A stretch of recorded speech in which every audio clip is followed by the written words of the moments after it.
ETF index mutual funds నేర్చుకుని stock మార్కెట్లో రాణించాలనుకుంటున్నారా? వెంటనే ఈ నెంబర్కి కాల్ చేయండి.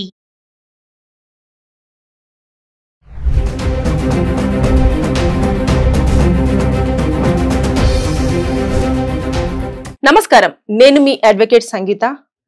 ఈ వీడియో ప్రత్యేకంగా అబ్బాయిలకు అలాగే అంకుల్స్ కోసం మాత్రమే చేస్తున్నాను. ఎందుకంటే నా దగ్గరికి ఒక కేసు వచ్చింది. ఒక అబ్బాయి వచ్చాడు, 27 years ఉంటాయి అతనికి. అతను ఏం చేశాడనంటే ఆన్లైన్ లో ఒక ఆంటీ పరిచయం అయింది. ఆవిడకు వచ్చేసి 50 years ఉంటాయి. ఆ 50 years ఆవిడ చూడ్డానికి అలా 50 years లాగా లేదు. సో బాగా మాట్లాడడం, నాకెవరు లేరు, నేను ఒంటరిగా ఉన్నాను అని చెప్పడంతో ఈ అబ్బాయి కూడా అరే అమ్మాయి ఒకతే ఉంది, మళ్ళీ తర్వాత ఏజ్ కూడా అప్పటి వరకు చెప్పలేదు. బాగానే మాట్లాడుకున్నారు, చాటింగ్స్ రన్ అయ్యాయి, తర్వాత కలవడాలు అన్ని ఇంకా మామూలుగా అన్ని జరుగుతూ వస్తూ ఉన్నాయి. అయితే అలాంటి టైంలో ఈ రోజు మా ఇంటికి వస్తావా అని చెప్పేసి ఆమె పిలవడం జరిగింది. ఇతను ఇంటికి వెళ్ళాడు. వెళ్ళిన తర్వాత అక్కడ ఇంకా ఆవిడ టాలెంట్ అంతా చూపించేసింది. నాకు నువ్వంటే చాలా ఇష్టం, నాకు నువ్వు లేకపోతే నేను ఉండలేకపోతున్నా, నన్ను ఇంత బాగా చూసుకున్నది అసలు ఎవరూ లేరు, మా అమ్మ నాన్న కూడా నాకు ఇంత లవ్ ఎప్పుడు ఇవ్వలేదు, ఇప్పుడు ఎవరూ లేరు, నేను ఒంటరిగా ఉన్నాను, నాకు నువ్వు కావాలి అని చెప్పేసి అడిగిందంట.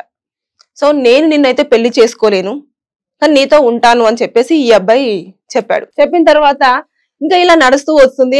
అతను వెళ్ళడము, రోజు కలవడము, ఇవన్నీ.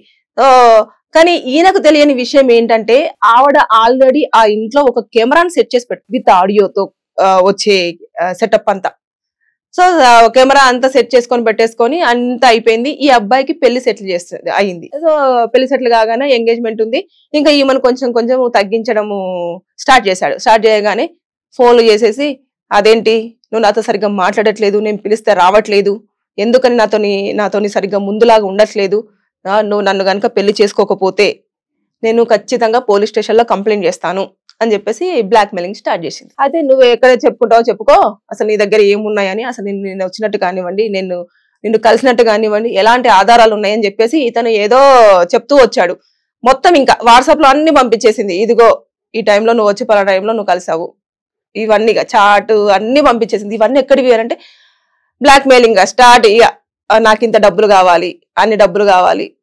ఇంకా మానసికంగా అతను ఇంకా ఏం చేయలేక ఆ పెళ్లిని క్యాన్సిల్ చేసుకున్నాడు. నేను ఇప్పుడు పెళ్లి చేసుకునే సిచ్యువేషన్ లో లేను, నేను లైఫ్ లో సెటిల్ అవ్వాలి, కొంచెం మంచి శాలరీ రాగానే పెళ్లి చేసుకుంటాను అని చెప్పేసి దాన్ని వాయిదా వేయడము జరిగింది. ఇంకా నేను చేసుకుంటాడా లేదా క్యాన్సిల్ అని చెప్పాడా ఇదంతా పక్కన పెట్టేస్తే మానసికంగా చాలా రోజుకి డిస్టర్బ్ అవుతూ వస్తున్నాడు. ఆమె రోజు ఫోన్ చేయాలి, నాకు డబ్బులు వేసాయి, ఒక 50 lakhs అంతే, 50 lakhs 40 lakhs 30 lakhs ఏం చేసుకుంటారో తెలియదు కానీ లక్షలే. నా దగ్గర అంత లేవు, ఎంత ఉన్నాయి, 2 లక్షలు ఉన్నాయి, వేసాయి ఇమీడియట్ గా వెంటనే వేసాయి నా అకౌంట్ లో.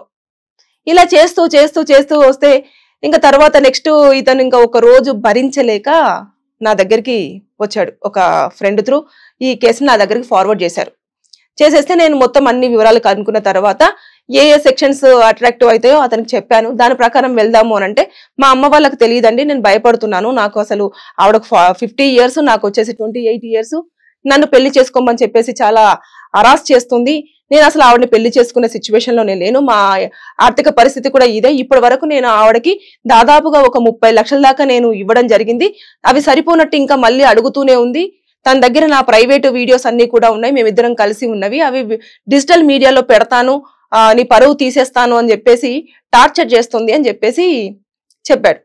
సరే మీరంతా టెన్షన్ పడాల్సినంత అవసరం లేదు, ఫస్ట్ మీ అమ్మా నాన్న పిలవండి, నేను మాట్లాడతానని చెప్పేసి వాళ్ళ అమ్మ నాన్నతో మాట్లాడేసి ఇలా జరిగింది, ఇది విషయం, మనం ఇలా కేసులు ఫైల్ చేస్తే మీరు అన్ని రకాలుగా సేఫ్ సైడ్ గా ఉంటారు, సో పెళ్లి చేసుకోవాల్సిన పరిస్థితి కూడా ఉండదు, ఆవిడ ఇప్పటి వరకు తీసుకున్న మనీని కూడా మనం కొంచెం రికవరీ చేయడానికి ట్రై చేద్దాము అని చెప్పేసి నేను చెప్పడం జరిగింది. సో ఆ అబ్బాయికి వాళ్ళ పేరెంట్స్ కి నేను ఏం చెప్పానంటే మనం సెక్షన్స్ అప్లికేబుల్ చేసేసి మనం కేసులు ఫైల్ చేద్దాము, ఎందుకంటే మీ అబ్బాయి దగ్గర నుంచి బెదిరించి మరి 30 లక్షల దాకా డబ్బులు తీసుకుంది కాబట్టి మనం ఐపీసీ సెక్షన్ 384 కింద మనం కేసు ఫైల్ చేయొచ్చు. అప్పుడు ఆమెకి 3 సంవత్సరాల జైలు శిక్ష, అలాగే జరిమానా కూడా పడుతుంది. అలాగే ఐపీసీ 506 బెదిరించి ఎక్కువగా ఏవైతే ప్రైవేట్ గా వాళ్ళిద్దరు కలిసి ఉన్న వీడియోస్ అవన్నీ కూడా సోషల్ మీడియాలో పెట్టేసి నేను అంతా మీ పరువు తీసేస్తాను, నిన్నంతా కూడా బ్లేమ్ చేస్తాను అని చెప్పి బెదిరిస్తుందో దాని కింద ఇది కూడా వస్తుంది. ఇది కూడా ఆల్మోస్ట్ 3 years నుంచి 5 years వరకు జైలు శిక్ష ఉంటుంది, జరిమానా కూడా దీంట్లో విధించే అవకాశాలు ఉంటాయి. సో అలాగే ఐటీ యాక్ట్ కింద కూడా 66E అలాగే 67 సెక్షన్ల కింద కూడా మనం కేసు ఫైల్ చేయొచ్చు. సో టెన్షన్ ఏమీ లేదు. మీరు మాత్రము తప్పు అంటే ఇద్దరిది తప్పు ఉంది, మీరు ఆ తప్పును కూడా కోర్టులో ఒప్పుకోవాలి. ఇలా చేశాను అని చెప్పేసి మీరు ఒప్పుకోవాల్సిందే అని చెప్పేసి నేను చెప్పాను. అంటే మన సైడ్ క్లయింట్ వచ్చాడు కదా అని చెప్పేసి తప్పు ఏది అనేది. సో అబ్బాయిలు ఎవరైనా సరే ఇది జాగ్రత్తగా మీరు ఫాలో అవ్వాలి. అలాగే అంకుల్స్ కూడా నేను ఫస్ట్ స్టార్టింగ్ లో పెద్దవారికి కూడా నేను ఎందుకు చెప్పాను అనంటే, పెద్దవారిని కూడా సింగిల్ గా ఉంటారు, వీళ్ళకు ఖచ్చితంగా కన్సర్న్ అవసరం ఉంటుంది. ఒక మనిషి మాట్లాడుతూ ఉండాలి, కొంచెం రొమాంటిక్ గా వాళ్ళు అస్కేగా మాట్లాడుతూ ఉంటే వీళ్ళు చాలా యంగ్ బాయ్ లెక్క ఫీల్ అవుతూ ఉంటారు. చాలా వరకు నేను కేసులలో చూశాను. ఎక్కువ మంది అబ్బాయిల కంటే కూడా అంకుల్సే ఎక్కువ మోసపోయిన వాళ్ళు ఉన్నారు. వాళ్ళు కొంచెం షేమ్ గా ఫీల్ అయ్యి బయటికి రాలేని వాళ్ళు. ఇప్పుడు ఈ అబ్బాయి అయితే 28 years అబ్బాయి ఎవరైతే వచ్చారో నా దగ్గరికి, అతను ఇంకొక అంకుల్ ని కూడా వేరే అమ్మాయికి పరిచయం చేశాడు. చేసేస్తే ఆ అంకుల్ దగ్గర నుంచి ఆమె 50 లక్షల దాకా తీసేసుకుంది. కానీ అతను వెంటనే ఇమీడియట్ గా దాన్ని కట్ చేయడం, 50 లక్షలు వెళ్ళిపోయిన తర్వాత ఎందుకు ఈమె దగ్గర నుంచి నాకు 50 లక్షలు వెళ్ళిపోతున్నాయి, అసలు ఈమె ఏందో చేస్తుంది అని చెప్పేసి ఆయన వెంటనే ఇమీడియట్ గా ఆయనకున్న సర్కిల్ త్రూ మాట్లాడుకొని అంత సెటిల్మెంట్ చేసేసుకొని అక్కడ క్లియర్ చేసేసుకున్నాడు.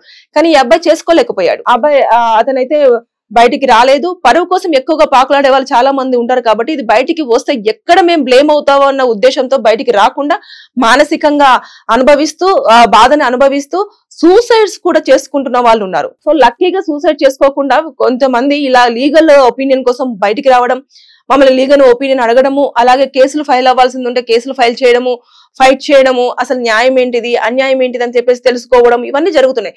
సో ముందుగానే మీరు ఎక్కడైతే తప్పు జరగడానికి ఆస్కారం ఉందో అప్పుడే మీరు ఫుల్ స్టాప్ పెట్టొచ్చు కదా. ఎవరో మాట్లాడుతున్నారు, ఎందుకు మాట్లాడతారు వాళ్ళు? ఎందుకు? ఇంట్లో వాళ్ళు ఉంటారు కదా, మీకు పెళ్లి కావాలి, మీరు మీ ఫీలింగ్స్ ని తట్టుకోలేకపోతున్నారంటే పెళ్లి చేసుకోండి. అనవసరంగా అక్కడికి వెళ్ళేసి పెద్దవాళ్ళతో సంబంధాలు పెట్టేసుకొని బ్లాక్ మెయిలింగ్ కి, తర్వాత మానసిక ఇబ్బందికి గురవుతూ హెల్త్ ప్రాబ్లమ్స్ తెచ్చేసుకొని చచ్చిపోవాలి అని చెప్పేసి ఇలాంటి థాట్స్ తోటి రాకండి మా దగ్గరికి. అర్థమైందా?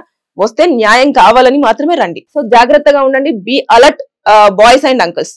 Thank you.